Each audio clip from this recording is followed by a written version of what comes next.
Hello, welcome to the Physionic Dedicated podcast. Guys, I'm recording this quite late, so excuse any level of lethargy that I'm expressing right now.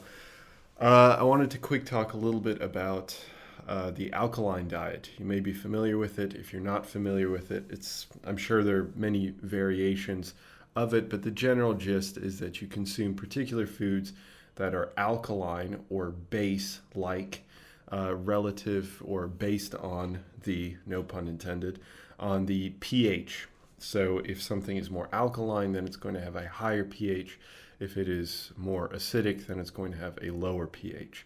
And the idea is that if you consume particular foods that are more alkaline, then you're going to lead your highly acidified body back to a more neutral or even alkaline level, which is supposedly what is favored. You're supposed to be in a more alkaline environment, or at the very least, supposed to be neutral.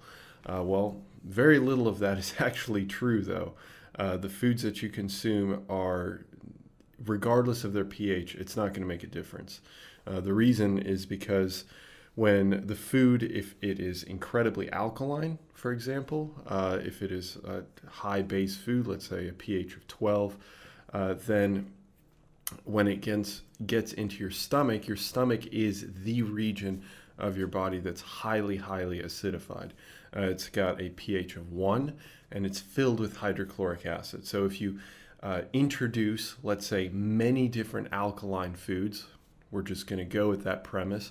You introduce a bunch of alkaline foods, your body, regardless of what you introduce, has to maintain that pH of 1.0.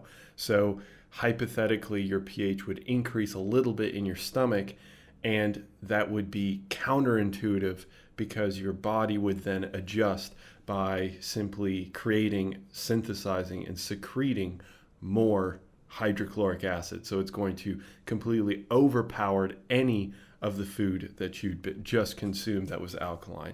So once all that food has been changed to a much lower pH, an acidic pH, then that's called chyme, or chyme, however you pronounce it. I pronounce it chyme.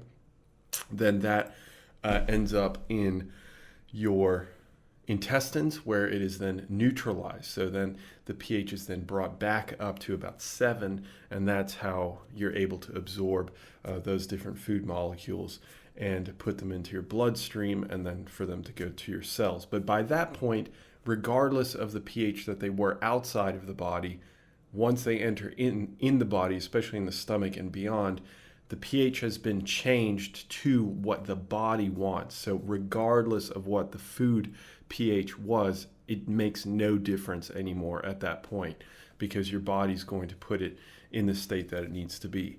So your stomach is incredibly acidic.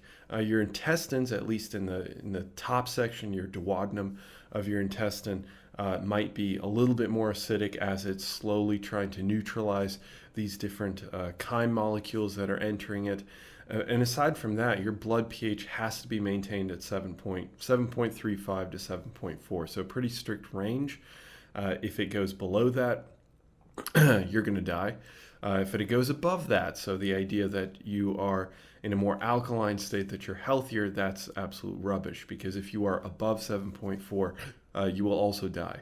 So if you're acidic or if you're alkaline, doesn't matter, you're going to die.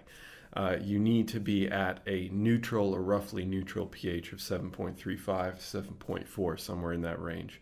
And then if you look at the inside of your cells, of all your cells, they have to be set at a particular pH as well. And that is, again, going to be tightly regulated. So let's look at muscle, for example, because that's a prime example. With exercise, if you do intense exercise, you're going to get the dissociation of those hydrogen molecules, as well as the hydrogen ions from the hydrolysis of ATP, the use of ATP, I should say. And that's going to lower your pH within your cells. But even so, their buffering capacity within the cells, that's going to then neutralize that. And in your bloodstream, you've got carbonic anhydride. That's a particular enzyme that's going to take hydrogen molecules, free floating hydrogen ions that might dissociate out of the cells, and it's going to neutralize them, because again, your body can't have that pH drop or increase too much. It's going to have a strong reaction to maintain that pH. So again, your diet just does not have enough of an impact. I mean, as a whole, your diet, of course, matters massively, massively.